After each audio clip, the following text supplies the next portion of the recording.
Thank you for joining today's Health Education and Learning Program webinar around the topic of financial update, preparing for succeeding under value-based reimbursement models.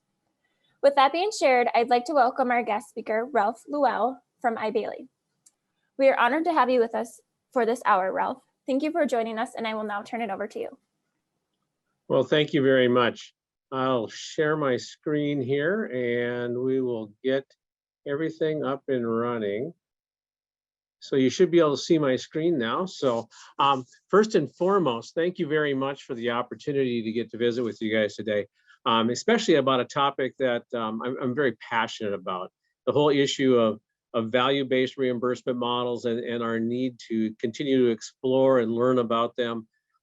There's just so much out there. So without any further ado, I'm going to jump into the topic of the day and talk about these reimbursement models from a financial perspective. So a couple of real big things when I look at things here. There's significant confusion and I would say varying opinions in the whole market regarding these kinds of programs. As I work with providers across the country, I would say there are some that are definitely on board with these programs and very eager about them. At the same time, we find that there is a large group out there that are absolutely vehemently opposed to the programs and the methodologies and things like that. So it's very varying as to where people are with that. And what I find is that the more confusion there is, the less understanding of how these work really leads to a lot more apprehension. So we have a lot of providers that maybe they're a little interested, but everybody's apprehensive, everybody's confusion, the lack of knowledge is really causing them to hold back. And then this obviously leads to avoiding getting into the programs, further exploring of the programs. And my real concern at the end of the day is that while some individuals out there feel like these are a bad thing or something to stay away from, and then there might be a price of getting into them, there may be a bigger price about avoiding these, trying to stay out of the programs. And that's what we want to talk about today. So the agenda for today is we're going to talk about the financial challenges and opportunities that we see in the area of value-based methodologies. I'm then going to talk about how do you garner support, because that's oftentimes a difficult thing within an organization. And then we'll do a little bit of conversation about key financial focus areas as you prepare, as you start thinking about getting into this program methodology.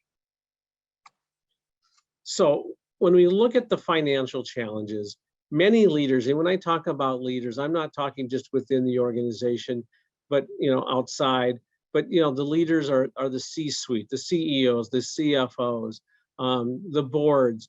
Really what they look at is only a downside to this whole piece. And there's several things that are concerning to the individuals as they see that downside. First is the initial investment. And really when you think about it, and I've been involved, very fortunate to be involved with a lot of providers that have been in rural ACOs and some other models out there. The biggest piece is that time commitment. Having been a hospital CFO, I understand that people are wearing several hats and time is limited. So sometimes it's the time piece. I just don't have the time to get into it. It's going to take too much time. And so there are solutions out there, which is good. Sometimes there's external resources, some groups that help people do this and help get it all set up, things like that. The other piece we hear a lot is the money, because it's not cheap sometimes to get into some of the models. And like an ACO, if you're to set up a whole ACO and get that all going by yourself, definitely a lot of dollars there. Some of the solutions we see in the market there are what I'd call the aggregators. Those are the ones that are pulling together multiple facilities, the single ACOs, spreading the cost over a larger group, being able to spread the risk over a larger group. So definitely some opportunities there. And sometimes there's just alternative models that maybe aren't like an ACO, but there's some sort of a medical home or other kind of programs that people are exploring and some of the different payers are exploring. They maybe don't have the same amount of expense, but at least are a way to get into the entry of that. And then the last one is dwindling finances. And Just like the time issue is a reality, the money issue is a reality. Dwindling finances and situations for providers are definitely a real issue too. And that's what we'll talk about is there really a way to turn that around through this model and make it something that's beneficial to the providers. So as we go through more things that I get, the most common question I get, and this is usually from the CFO, sometimes the CEOs, but most often the CFOs, how and why would I want to get into this program? Why would I voluntarily enter into this when I'm already struggling? I already have a bottom line that's struggling. I'm already having issues financially. Why would I jump into this unknown? And really what it comes down to, one, there's the fear of change. And, we all tell people that, we need to be used to change. We have to adopt change and be ready for it. We definitely believe that more so when somebody else has to change and it's not us. But this is a big change, going from volume to value. I mean, that's a big change. The fear of the unknown, they've never been here. So they're not only going into something that's changing, but it's into something that they've never seen. Their fear of the work involved, that's the kind of the time commitment, the heavy lifting that's going to have to be done. And these last three are probably the most common pieces. One is that it will lead to a reduction of services, because if we're looking at population health and value, they're looking at a cost for population health. And if we're reducing costs, how can that work when we're already struggling? And so those are the challenges that we hear from providers. How can I do it with less? And I'll talk about how sometimes it really isn't less for you as a rural provider, and how that can work. With that then becomes that whole concern that, this is going to lead to the final deterioration, the financial deterioration. And they've got current obligations. And even if they want to change their organization, they have buildings and things that they've already committed to. So they have future obligations that they can't just walk away from. And how are they going to handle those? So ultimately, it really comes down to is that they feel like this is the beginning of the end. This is doomsday. This methodology just is not something that's foreign to me. I don't want it. And it really is what pushes people away from the program. So as we're working with providers, as you're working with individuals in your organization, or you're working with another organization, understand that, these feelings and perceptions, they're their reality. And so as we talk about how do we prepare and how do we get things moving forward, we really need to understand that we have to help shape the real reality to them so that they can better understand and better adopt and accept some of those potential changes down the road. Long-term avoidance, the issue that some people don't understand is that there may be additional risks with this, because as the models become more sophisticated, and as market share continues to grow with these models, I think it's safe to say that these will not always be voluntary. At some point in time, these are going to become mandatory. They're going to be a program that you're going to have to get into. And so if you don't long term, there's the potential that your organization could become irrelevant, because you won't have the payers, you won't have the patients, you won't have the things that you need. And ultimately, it's your community along with the organization that's going to suffer. So let's talk about the financial opportunities, because that's where I really like to focus on.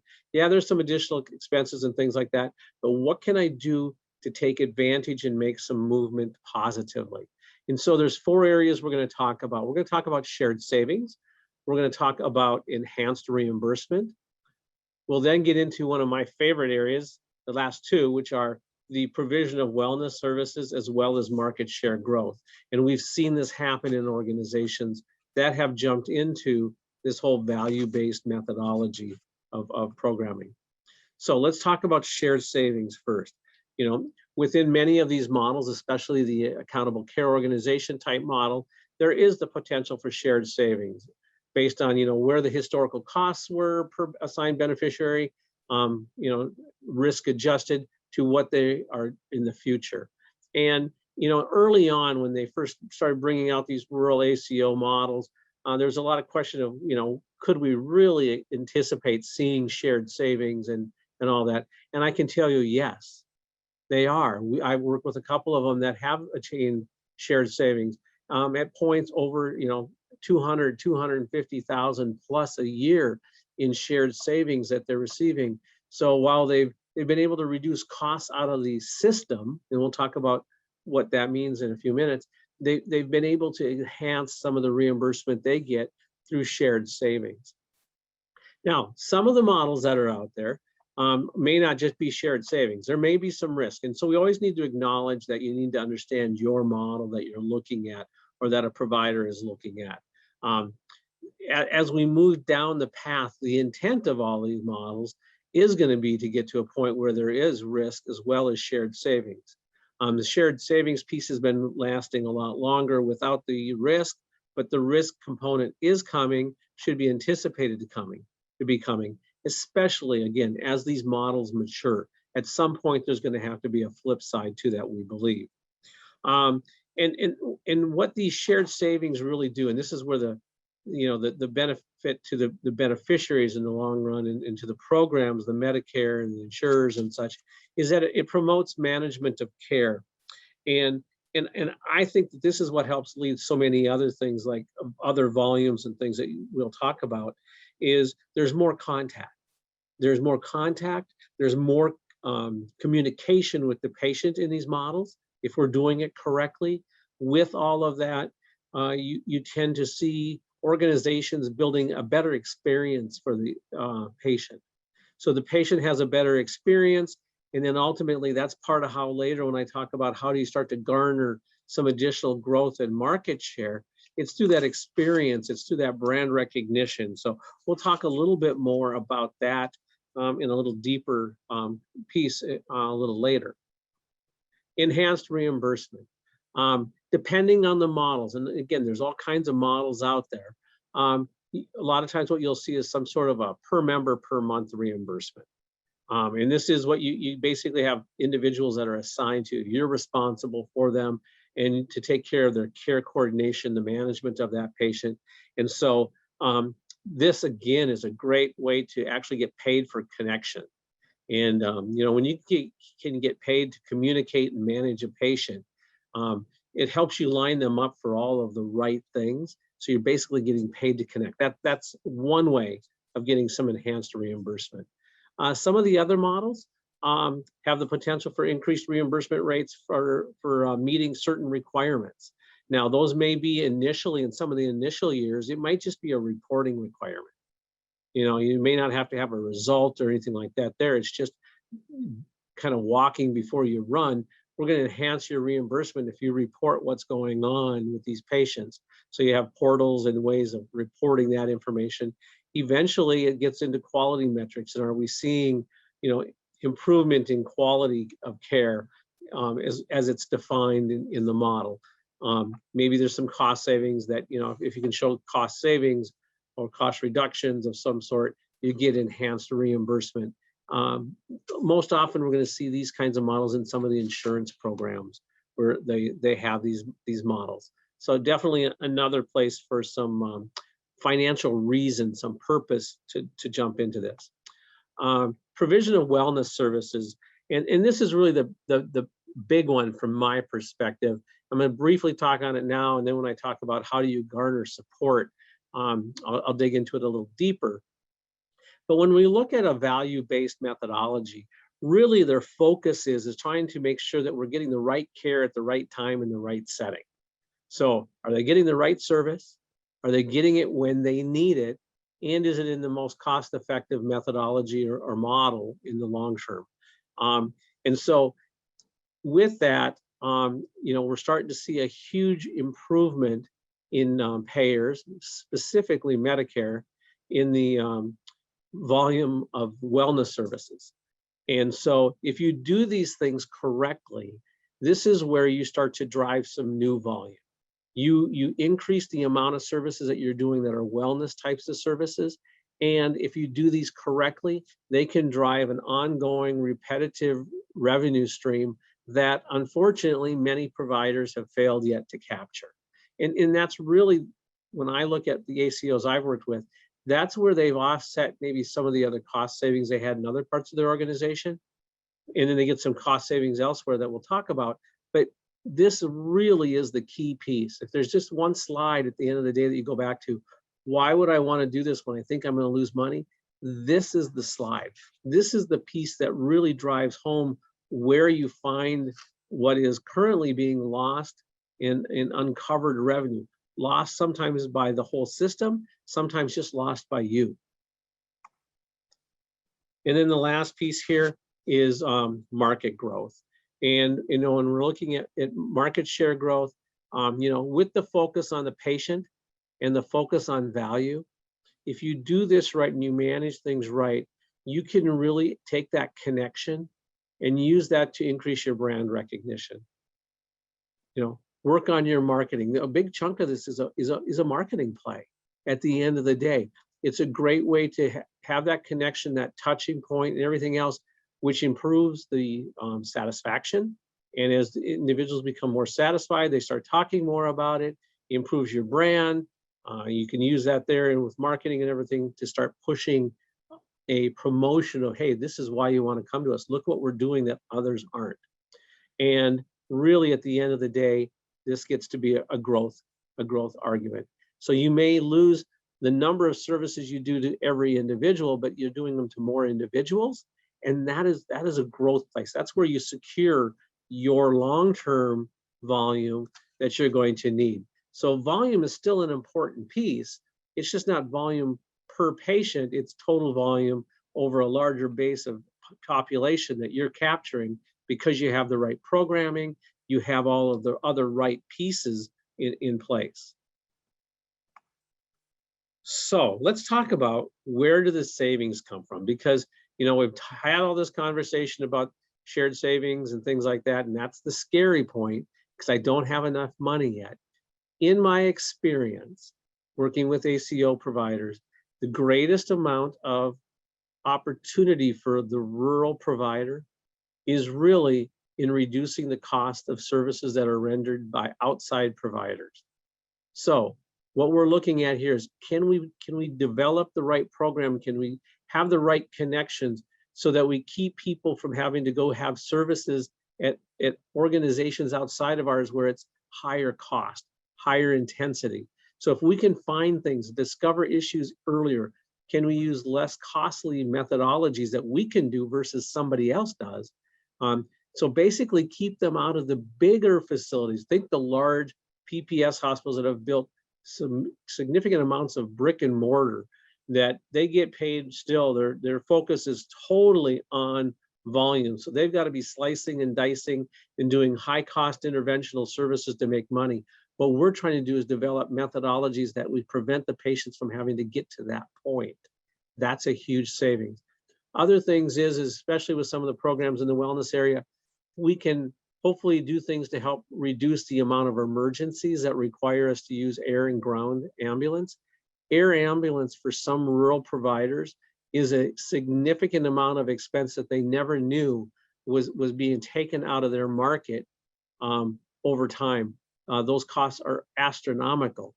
The other piece that we've seen in the shared savings is from big pharma. And this really gets into through using techniques around med management and med reconciliation, better connections with our patients. We really improve the overall management of pharmacy, and we increase overall adherence. Just as an example, one of the early lessons I learned in an ACO, I was on site and we had a patient within this assignment that had a drug that was costing $15,000, $18,000 a month.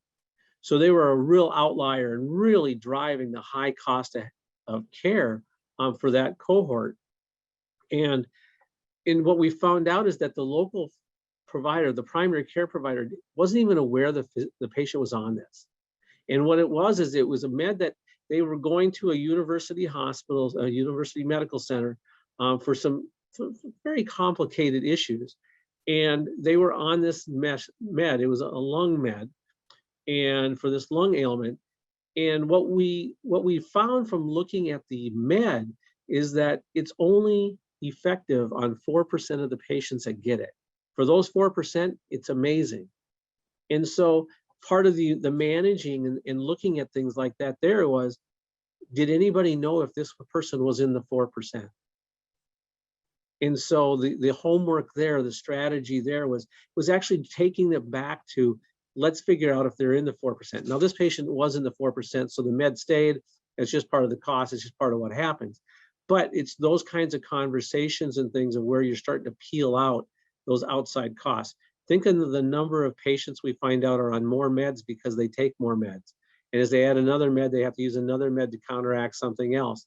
It's that cleansing process of stepping back and saying, what can we do to start over and just minimize the number of meds while maximizing the effect that they have on that patient.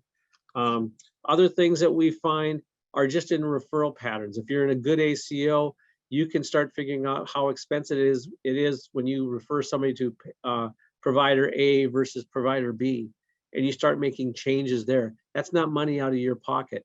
Assuming the quality is the same in both entities, we can start making choices as to where we're going to direct them. So that might be how we direct them to other hospitals, to nursing home providers, other physicians, mid-levels, etc. It's all in that method. That's where the savings comes. So if you do this right, we're going to try to pull the savings from somewhere else, not from us. And ultimately, the thing that we need everyone to understand is that value-based purchasing is coming if it's not already in your market. For some areas, it's already there from the commercial side. Some people have already jumped in from the Medicare side, but this is not going away. And it's going to be driven by a lot of different people. Payers, they're driving it because they're trying to protect their bottom line and their ability to be competitive in the insurance market, etc. Patients, they're attracted to the benefits as they start seeing things that are going to help their costs go down or their health situation improve. Those are the things that are going to start to be advertised and pushed. So this is not going away. So it's not if I'm going to get into population health, it's probably more of when will I get into population health, because it's just going to happen. So let's talk about in an organization, how do we start about garnering support? So first of all, who is it that we have to get support from? We got to start from the board members all the way down. There's going to be board members that aren't going to understand why would you do something to reduce volumes. You've got people in the C-suite, you've got department head leaders, you've got individual staff that are going to be wondering it when you're trying to drive reimbursement or volumes on one side, and now you're entering programs that they feel are going to drive down volumes. We need to get all of them engaged and understanding. There'll never be enough education or over-education into this group. And how do we do that? We do it with facts over fiction. We get away from the urban legends and things like that there and start laying out what is it that we really can do with this program and how will we do that. So let's talk about the selling points. How do you do this? If you're in an organization or working with an organization that you just can't get them there, how do we get them there? First and foremost, the shared savings. So what you're going to be looking at there is whatever program you're looking at is really help them understand what that means. The mechanics, how does it work? If there's downside risk, let's make sure we understand that. I mean, we can't just show them the upside. We got to show them the downside risk also, so that we're being truth and transparent and all of that. The other thing I would do if I was working in this model with a provider is I would be trying to get individuals that have actually demonstrated share savings, so that it gets that fact in front of them. Here's somebody who did it versus the urban legend of, oh, it never happens. Let's get some reality in there. Enhanced reimbursement, that pretty much operates in the same kind of thing. Again, with whatever model, again, a lot of times this is commercial, provide the mechanisms, show them how it works. What do we have to do? Talk about the challenges you're going to have. Sometimes in some of these enhanced reimbursement methodologies, the roadblocks or the stumbling that we will do is all around being able to get our systems to allow us to report, or how do we do it automatically versus manually, or maybe it's going to require us to make some changes in our practice patterns and things like that. But at least it gives you the idea of here's the upside, here's the downside, looking at both of them, where the challenges are, and being realistic. And then I think the majority of the time you spend in getting buy-in here is in this wellness pays piece. Because in my opinion, this is really where the meat is. This is where the upside is, that it's hard to argue. It's really, really, really, really hard to argue this one here. And this is a great way to, give every stakeholder in the organization an idea of where their opportunity is. So lab, where's your opportunity? The imaging department, where's their opportunity? The clinic, where's their opportunity? What we find at the end of the day is that, I put here not many providers are taking full advantage of these opportunities. I would have to say most are not. For years and years and years, the industry complained to the payers that part of the problem in the cost of healthcare is that they didn't pay for wellness. They didn't pay for physicals. They didn't pay for all of these things. Well, that has changed. They do now. The problem is that we haven't seen people take advantage of these things that they said were part of the problem and needed to happen. So some of the payers, especially Medicare, have really brought the programming to the forefront. But now we have people that don't want to jump into it. And what we're talking about in this area, this is something you can do even if you're not going to be in an ACO or in a value-based purchasing methodology. This is still a strategy to improve your total bottom line by doing this. There is work involved, but at the end of the day, it's not extremely heavy lifting, but there's some lifting, but it's not extremely heavy lifting. And unlike the people who were early adopters and had to learn it all by themselves, there's so many more tools out there today to help get the process going. So a couple of things here, I want to just walk through some various services. Well, welcome to Medicare Preventative Visit. This is the IPPE is what it's sometimes known as. It's a one-time preventative visit. When I go on site and work with a clinic, the first thing I want to do is see how much of this and a couple other services they're doing. And it's amazing how often I might see it used once or twice a year. Now, it can only be used once per lifetime for a Medicare beneficiary, but it should be there. It's within their first 12 months. And you can see the items that it talks about, the social history and BMI and things like that there. But the last piece, written plan of screenings, shots, and other preventative services. This is the planning. This is teeing the patient up to get all the services that they are entitled to. And we're going to talk about them in a few seconds, that you can actually perform and you will actually get paid for doing. We also have the annual wellness visit, usually known as the AWV. This is annually after, they've been in for 12 months. So this is after they get that first IPPE. You got your assessments, you got your history, you've got all that. Again, as you go through all these components that are all good, important things for us to do, you get down to that last piece, screening schedule. That's when you're working as part of this program, setting up the screenings and all the other preventative services that should be done for this patient to help ensure that they have long-term health.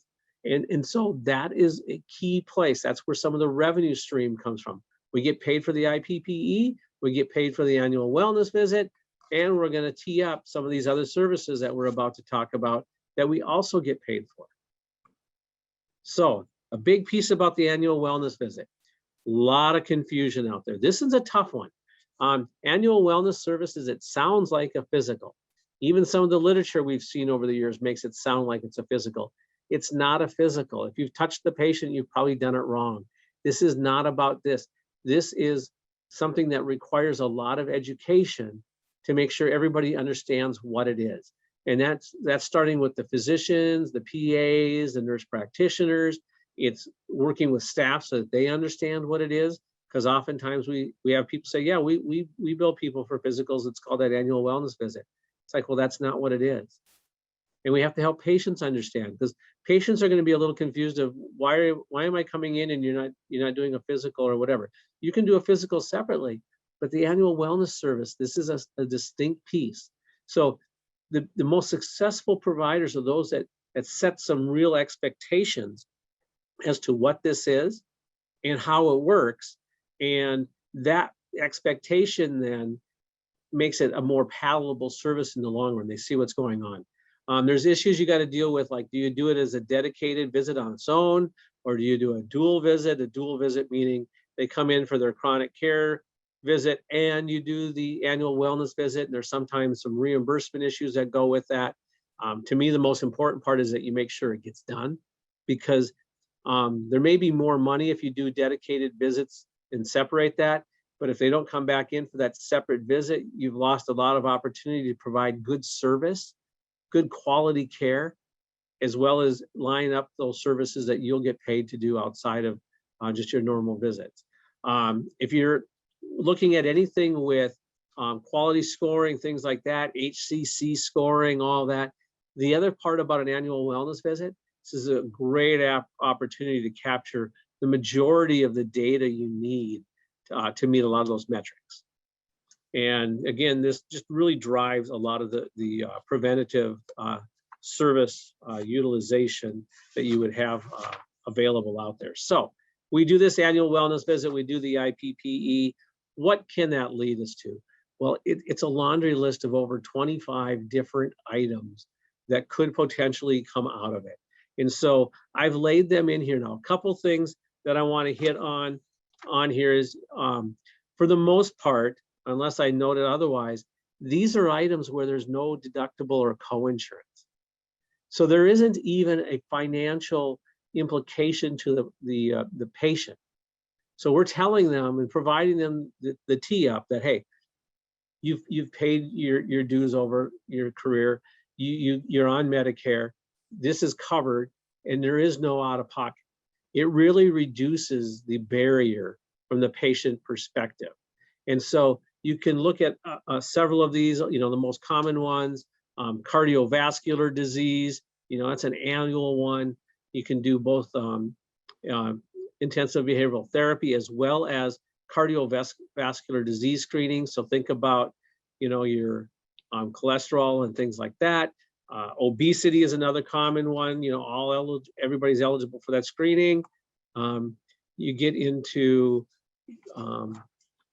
BMI, counseling for obesity, diabetes screening. We know that there's heavy prevalence of diabetes, as well as people that are pre-diabetic, and with that there's diabetes screening. There's outpatient self-management training. Now that one does have some co-insurance and deductible, but it's highly successful in the methodology to help improve the patient's lifestyle.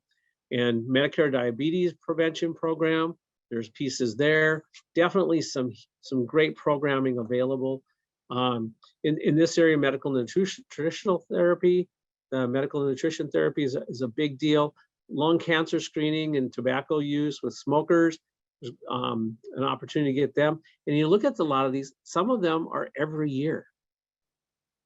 There's ultrasound screening for aortic aneurysms, prostate cancer screening, definitely good quality care there. You've got cervical and vaginal cancer screening that can be done up to every 24 months on regular, high risk every 12.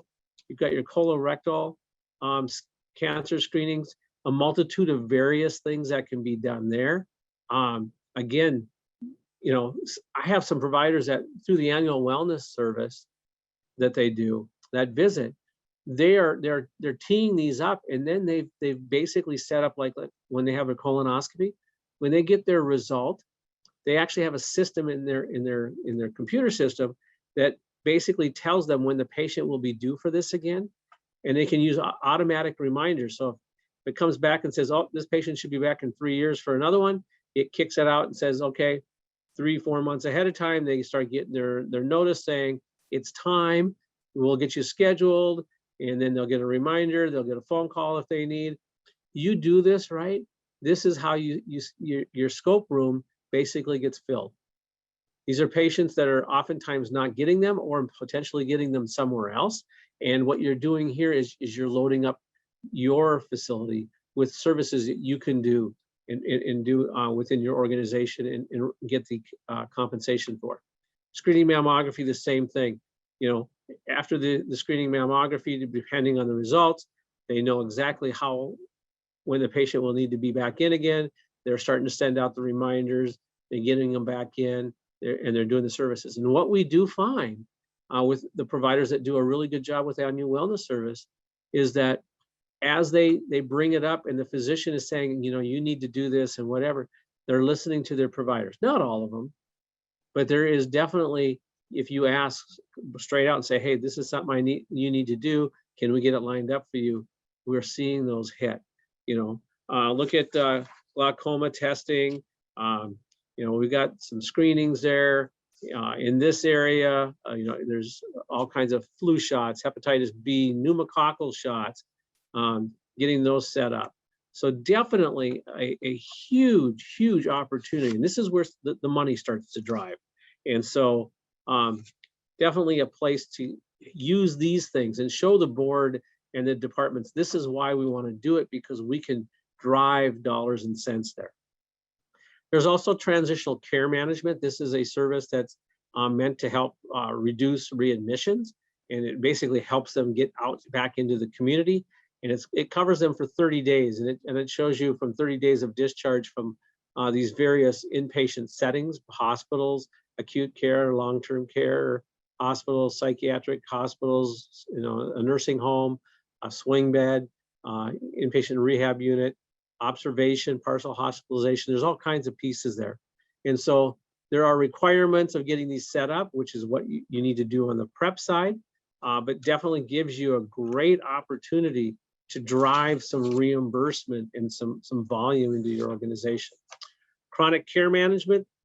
This one is people that have at least 2 chronic conditions that are expected to last at least 12 months or until their death can get coverage for this. And this is a great way to make sure you have ongoing contact with your patients. You have a comprehensive care plan. You have at least 20 minutes documented each month working with them. You're making phone calls. There's multiple CPT codes for reporting the service. And, you know, really what you're looking at here is, you know, with all of this connection, you're going to do a couple of things. You're going to improve patient compliance. That's with meds. And then you start to notice that something's going wrong. Guess what you're going to do? You're going to get increased clinic visits, because you're going to say, you know what, why don't you come in? We need to see you. We need to be doing some more things. Also, we see a reduction in no-shows because you're doing a little bit more follow-up with them. They're not no-showing you. Should see improvements in health status. In my work with ACOs, one of the best part we do on quarterly meetings would be share success stories. And some of the success stories were amazing. What would happen when you just had somebody helping them these 20 minutes a month? Improve your brand recognition. I had a story of one facility where they actually had somebody call in and say, you know, I haven't been in this facility now for years. I'd like to reestablish in the clinic.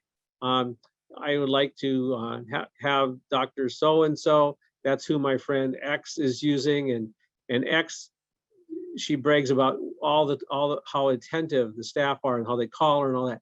That's the level of service I want. And so it builds that additional volume. It will decrease your ER volume over time, but we're moving them into other settings. And the reality is it will, if it's done correctly, will decrease admissions.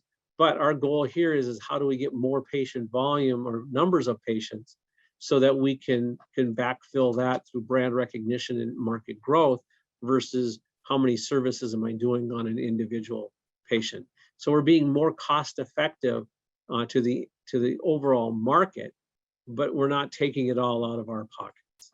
And I will say that with the ACOs that I've worked with or the providers I've worked with over the years, I have not had a provider that said because they did all these services that there was a negative implication to their bottom line. They did see at times maybe changes in individual departments like the ER or in readmissions, but they were seeing offsetting volumes in other areas, things that made sense, getting the right things to them at the right time in the right place.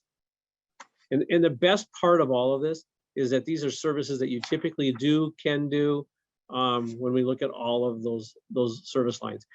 I have some providers that are doing almost all of them. And unfortunately, I still have some that are saying, no, we're not going there. I had one CFO tell me, I'm not going to do anything that's going to potentially reduce the need for patient staff to come see me. And that's a scary spot to be. I understand the concern and the risks and all those things, but we're still working on trying to set the vision of how this is good in the long run. Some extra benefits you get from ACO participation if you're in there. One, most ACOs have a lot of programming, education, things like that. Claims data is the best piece, because if you're in an ACO, you get all the claims data for the people that are assigned to you. And this means you get to know where they go when they don't come see you. And I don't know where you can buy that kind of marketing data. So you start to find out where patients go when they don't see you, where they're getting their other services, how much it costs when they go to one versus the other. You know, that's better than marketing data. That's better than any survey, because we don't know how truthful people are with their surveys. And it's probably better than any community health needs assessment we see. This is the real deal. And if you monitor all these things, you can start figuring out where other people are going and start figuring out what do you have to do to increase your awareness, your perceptions, and everything else in the market through marketing to improve your position in the market for these services. So market growth, that's that last piece that I was gonna hit on.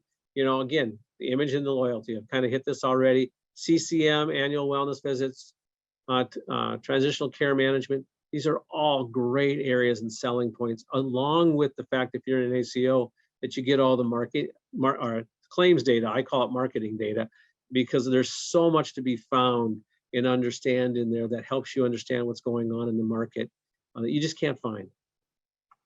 So how do you prepare financially? You know, really the preparation on this here is just making sure that you are in the best financial position you can be to start out with. It's hard to start a new program when you are struggling and failing. You just need to put together your best look and your best face from a financial perspective and get this moving. Couple of things to look at. Days in AR. I'm a huge advocate of watching that one there. You know, your push really needs to be, as you're getting prepared and getting ready to enter that market, push as hard as you can to get your days in AR well below what they are in the industry, the benchmarks out there, through improving your processes and everything else. You know, I would say that everyone's been told that they need to work on this area, but I find very few organizations have really maximized their ability to improve processes in this area. The other thing is that if you start getting into all of those various services that I talked about earlier, you really need to be making sure that you're investing in the training and technology, make sure you can capture what you need and bill for these things in a manner that's going to allow you to get paid quickly and timely, without having to do a lot of additional work. So definitely a piece to play in that area. Days cash on hand, cash is king. You know, to do all these services, provide all this care, to be able to help, you know, drive value-based purchasing in the long run, we have to have cash. And so really what you need to look at there is really maximizing, you know, your cash on hand. So this is looking at, you know, how can you reduce unnecessary expenses? I have a lot of facilities tell me that they're already there. There's no way their core staff, minimal staff. I've never been in a facility that's truly minimal staff. We've always been able to find ways to change processes and fix things to make things easier so that, you know, you can get more done with the same or less people. So definitely some pieces to drive in that area. Total and operating margin, you know, really, you know, again, this is going to help drive days cash in hand to a point. You know, you need to maximize these things in preparation. You know, you can't go in weak and then, you know, potentially hit a billing glitch or have some time period where volumes do dip for a little bit. You need to make sure you got the cash coffers sitting there and are ready to roll. You know, basically having the margins to do some of the investment you need on the front end with some of the additional expenses, that's going to really allow you to be better positioned. Make sure that you're doing this all right. Now, not every indicator financially that I would look at and say I want to know is truly a financial indicator.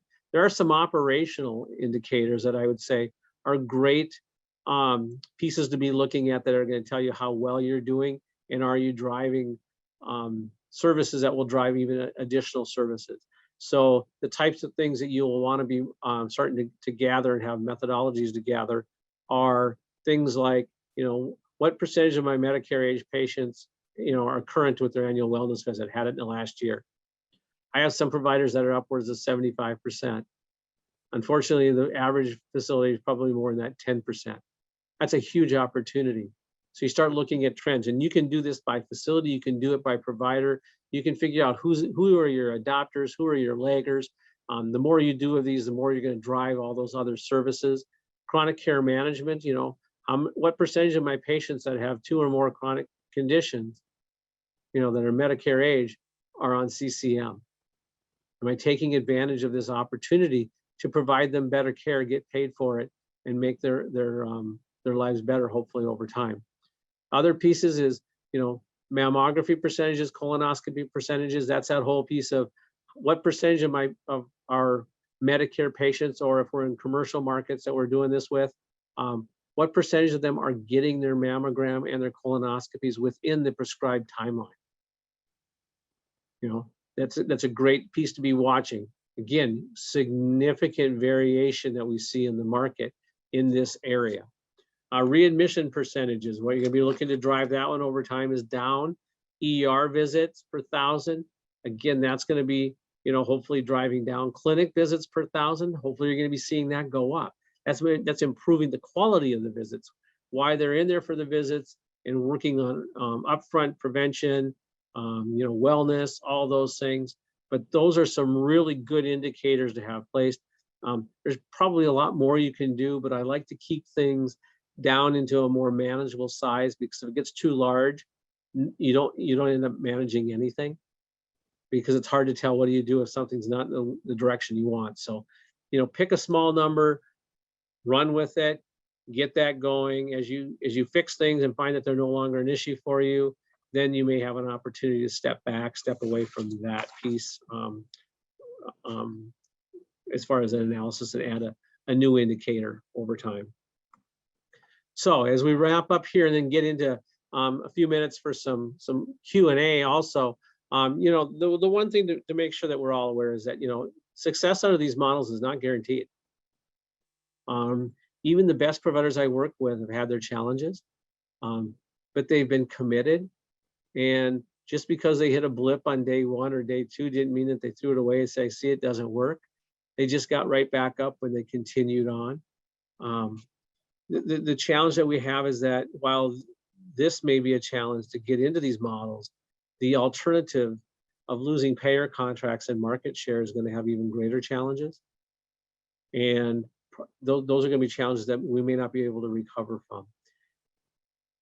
I tell providers all the time that the earlier you can get into these models, the better. So 2 things there. 1, early planning on your part before you enter the model, but also getting into the models when they're earlier on in their stages, because typically those models are more forgiving, have less risk on the front end, because they're trying just to get people to engage and attempt to try to do things to better things. The other thing is that as these roll out to the whole industry, if you've been a player from early on, you already know the magic. You know what works, you know what doesn't work, you know the strategies. And my closing on this is that now's the time that facilities have to plan and create their organization's future. And this is, unfortunately or fortunately, depending on how you look at it, part of the future. But ultimately it is, even if we don't want to believe that it's there. So with that, I can toss it over to some questions.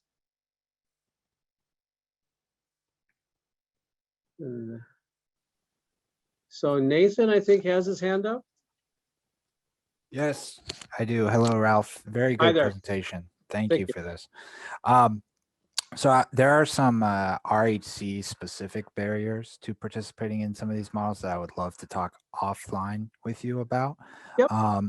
But I have 2 sort of comments or devil's advocate questions that I wrote down here. The first one is, and I think you alluded to it at the end, can everyone come along for the ride? It seems as if, you mentioned the PPS hospital that's doing the high cost interventional services, that you'll drive the volumes down there. Well, that PPS hospital is, it seems like a loser. So, it seems like to me, and with a hospital closure crisis and all those types of things, that we can't achieve this without having some losers. And I just want to get your reaction to that. And then second is for those that have joined an ACO or a shared savings model, do we have long-term sustainability in that? Can we continue to drive costs down in the year 5 and year 6 and those out years? And do we have good evidence of that? Okay. A couple of great questions. And yeah, we can catch offline because there are some challenges in RHCs, but it still can be done. We can talk about that offline. Are there going to be some losers? Absolutely. There are going to be losers out there. But from my perspective, when I've seen in the ACOs, where they have their greatest opportunity, the rural ones, to drive cost out is in the big guys. The big guys need to be the most concerned, just because they have so much brick and mortar, and it's going to be much more difficult for them to be nimble and to change their models. I think that there is definitely, they've got a whole different set of challenges because they're not going to be referring out to as many things. Some of their stuff is actually going to have to come from internal, and there's going to be all kinds of turf wars with that, because if you're going to be doing something to reduce the amount of ortho procedures and you've got a huge ortho practice, I can tell you from experience, the ortho practice is saying, heck no, I'm not on board for that. We need to have all this volume. And so that there is definitely going to be some losers, but I think the ones that have the best position to be a winner are definitely rural, because of the nature of how much of the stuff is done elsewhere that we can help control. Primary care in all these models is going to be king. And who does primary care the best? It's rural, because that's where they focus. The big guys have been on specialists. That's going to be a challenge for them. The second one, is this model sustainable in the long run? The one thing I will say on that there is that every model will change over time. And I totally agree with you that there is a point where if you have enough years of sustainable reductions in costs, the ability to get more cost reduction or to make that amount of cost reduction an incentive is going to start to dwindle. But we are in the early days today. At some point, ACOs and others are going to most likely morph into some sort of a capitated methodology. And who's going to be best positioned to be able to live under those capitated rates? It's going to be those, in my opinion, that have learned how to live in the ACO model, because they've understood how to drive costs out of the system. And they're going to be in a position to live off of a rate that somebody else can't live off of, because they've already learned the model. They've developed the culture. They've got the data. So those are great questions. Thank you. Thank you. We have a question in the chat box, Ralph, of do you see most places do dual visits or complete dual visits? I see most places trying to do dual visits, and that's kind of the whole problem that, Nathan's probably one of his questions on the RHC. Here's the balancing act that you've got to do. And this is, especially if you are a hospital-based RHC versus if you are a freestanding and maybe you don't do all the wellness pieces yourself. But in the rural market, you run a real risk when you say you're going to do individual visits. You have to come back and do a separate. You run a huge risk that from what we've seen, that they will never come back in for that. And now you lost an all-inclusive rate, but more importantly, you lost this whole opportunity to get all of the other things scheduled. And so there's got to be a balancing act of how much do I lose on an all-inclusive rate versus how much did I lose because I lost all of those wellness things that are appropriate and the brand recognition. And so sometimes you got to lose on a little bit on a spot to gain. And that's the conversations we've had with some providers where they've seen the inability to get people to come back in separately just for the wellness visit. So that's a great question, because it's a reality. initially everybody was like, nope, they're going to come in for a separate visit because we're not going to give up that all-inclusive rate. And I get that. I'm a finance guy. But at the end of the day, you chased down an extra $1 and you gave up $5. And we tried to make it up in volume. And it just doesn't happen. It's a real challenge. We need to have that fixed in the rules of RHCs. And I know Nathan and team are really advocates on trying to get some of those changes, but that's a challenge. And if you have any questions regarding today's event or any future TA needs that you may encounter, please email us at our ripped inbox. Our TA team will help answer any of your questions that you have. Thank you again for your participation and have a great rest of your day.